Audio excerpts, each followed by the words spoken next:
All right, good morning, YouTube. Matt M. Roy back once again. Back to you with the test video of my new Smooth X gimbal. This is the Smooth X that you guys saw live last night. You could see it right there. And I am actually still learning how to use this particular gimbal. As you can see, the joystick is very, very sensitive. The second that I touch it, it'll turn just like that. So that's left, that's right. That's turning it over, which really doesn't do anything because it keeps the whole situation steady. It's going to the left, going to the right, and the controls are the opposite of what you would think. Like, you literally push it left, it goes right, you push it right, it goes left. Now, once again, I am still trying to learn this. I'm moving around right now. As a matter of fact, let me try to do some exercises here. We'll see how steady it'll keep it. Like, if I turn here, it'll go look over there. And I think the gestures are going to work too. Let's see. Now, I must have the gestures turned off. Right now, it's just the joystick. And I have to tell you, so far, this has been a major pain to get working. The reason I couldn't get it working last night in the live stream is there was a firmware update that I could not do. It would not work through the cell phone, through the ZX app on here, the Cami app. So finally, I had to plug it into my computer over here. Whoop, hang on. I'm going to get used to this. Woo! I'm turning it the wrong way. I'm telling you, folks, it's gonna take a little time to get used to, but my Dell XPS that's down here, and I had to do it manually through the internet. So it's a learning process, though so far, now that I have it, let's say, working pretty well, I'm actually kind of impressed. I mean, I can move it, like I can. Well, it looks like I stopped recording there. Again, this is going to be a learning process. And for a $60 gimbal, I really can't fault it. I have to say, so far, I am definitely majorly impressed. You know, you can spend $300, $400, $500 on really high-end equipment. But I wanted to give this a test and see just how well it would work. Now, the one problem I did run into is the clamp that's on the end of this gimbal is just barely large enough for putting my cell phone in. So those of you that have something like Samsung Galaxy Note or maybe like a iPhone 11, probably not going to do it for this gimbal. The clamp is just a little bit on the small side. But other than that, I have to say it's pretty good. So I'm going to go ahead and pause this. I want to work with this a little bit more, see if I can kind of figure the settings out a little more, see if I go that way, it turns. So maybe I got to turn this way. All right, folks, we're going to go downstairs and see how well this is going to work. Boy, I can't believe how smooth it is. Thinks I want to go outside. Well, I want to go the other way, so let's see. Ah, there's Dad. Trying the new gimbal out here. I'm going to go ahead and mute this for a second. See, what do you think? So it's supposed to follow what you do. Like, I can pull it one way or the other, and it'll turn towards you. What do you think? It's like an automatic leveling, and then I have the joystick, which I can go both ways. Let's see if I got it right. No, see, I'm turning it again. Still a learning process, but it's really cool the different things you can do. Like, I'm turning it right and then left. Very interesting. Let's see what Mom's doing. So tell everybody how you're feeling. I feel good. That's good. Yeah, he's just all sore from the operation, but doing well. Yeah, he's a trooper. We're calling him the Bionic Man. Is that the idea now? That's it, yeah. Because of your new hip. Superman. That's it. Hip, back, shoulders, and knees. Yeah. Right at this point. And back. Yeah. Wow, unbelievable. Well, we'll let you watch your show. I'm going to go outside and see what Mom's up to. Okay. Talk to you later. Later. You know what that was? That was when we went cross country. Hey, and I can see Hello. Mom's on the phone right That now. was when we went cross country. He remembers when we had the printer, when we brought it up this house. I was printing pictures Who are from you our cross talking country to? Chris.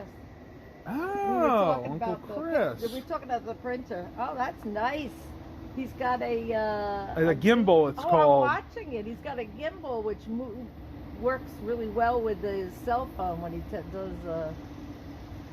Does vlogs. We're Vlogs. trying to. It needs to be calibrated better, but it's getting there. It's the one Yeah. hey, tell everybody on YouTube Oh. I did the live stream last night and I couldn't get the thing to work at all. No, he was trying to show people on a live stream yesterday about how this thing is called a gimbal.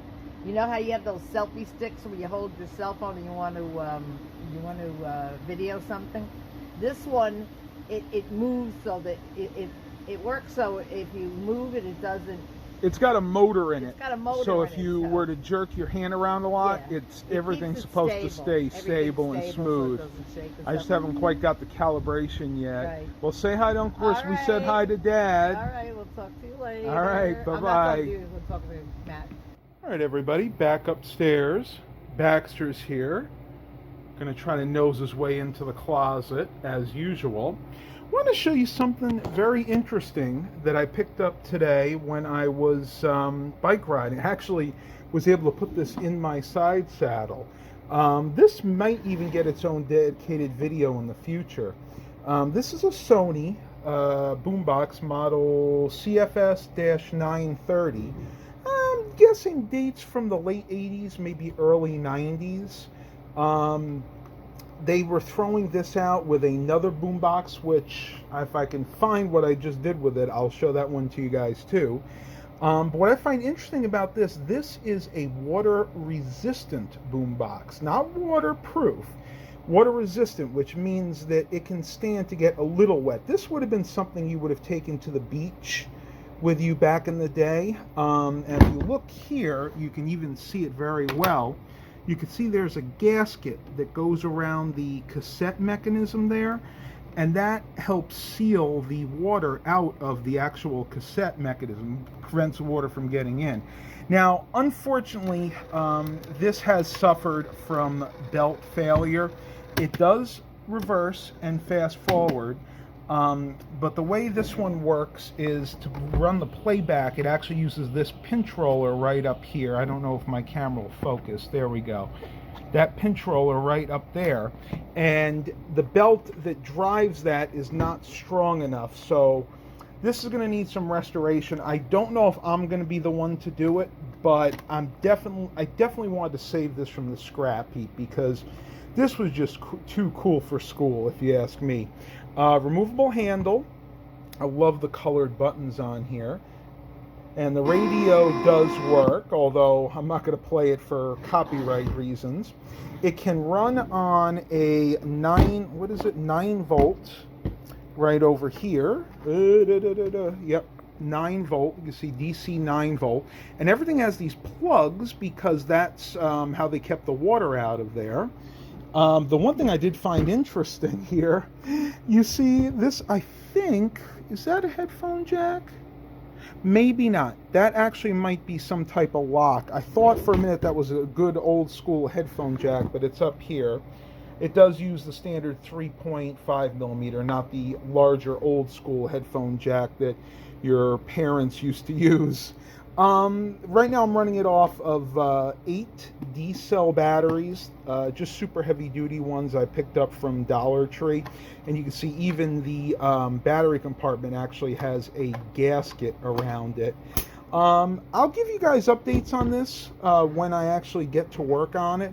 I may go ahead and try to restore this myself because it's been years since I've seen one like this, and I love the yellow on there.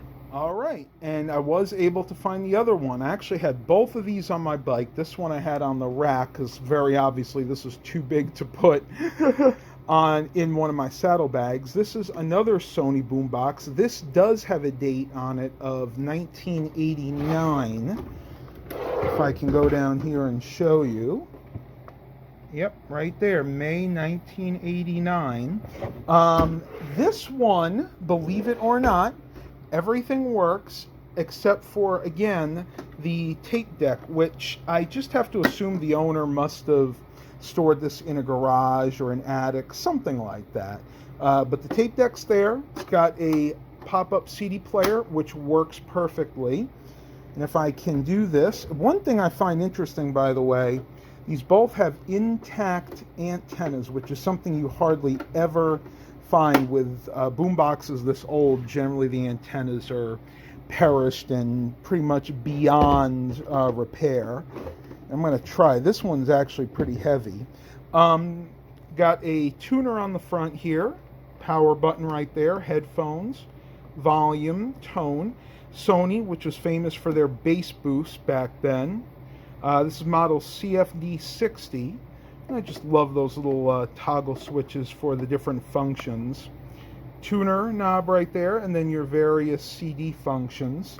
Has these faux looking feet, which makes it look a little bit more upmarket than it actually is. It's just a shame that they were stored improperly. Stored properly, these tape decks probably would still function to this day. But I have hopes that I might actually be able to get these things to work. I'm watching Scotty Kilmer, just kind of relaxing. So I'm going to go ahead and pause the vlog, see what happens the rest of the day, and catch everybody on the flip side. All right, everybody. 2:30 in the afternoon. I'm going to step out on the front porch. Mom and I just got back from a bike ride, a really nice one. Did about an hour. Little update on the gimbal. I've pretty much got it all ready to go. I got the joystick working. I finally got the firmware updated, as I said earlier. The only thing that I'm working on right now is getting it to calibrate. The calibration is still not functioning. So I got a little bit more research to do, but as it sits, I can start using it. So that video, that computer build video that I've been promising you, is coming up very soon.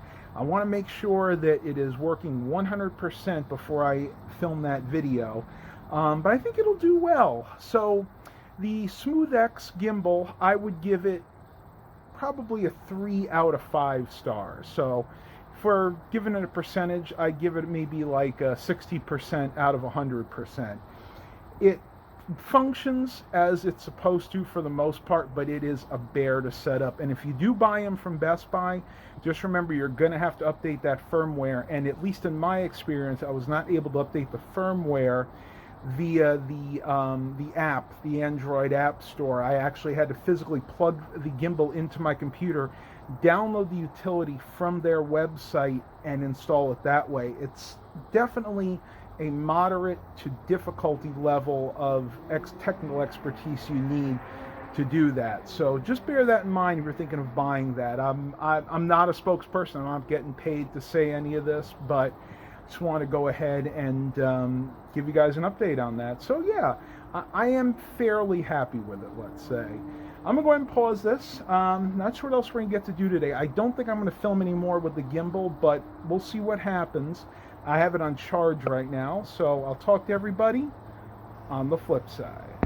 All right, everybody, a little after 4, and I think I'll end the vlog here for today. Grilling up some marinated chicken here. Had marinated this for a few days in Lee & Perrin's marinade. They are just about done. Ooh, maybe I should take that for the thumbnail. What do you think? Ooh, yeah. That is looking so good. All right, everybody, that is it. Thanks for coming. Please continue to like and subscribe. And as always, have a blessed day, everybody.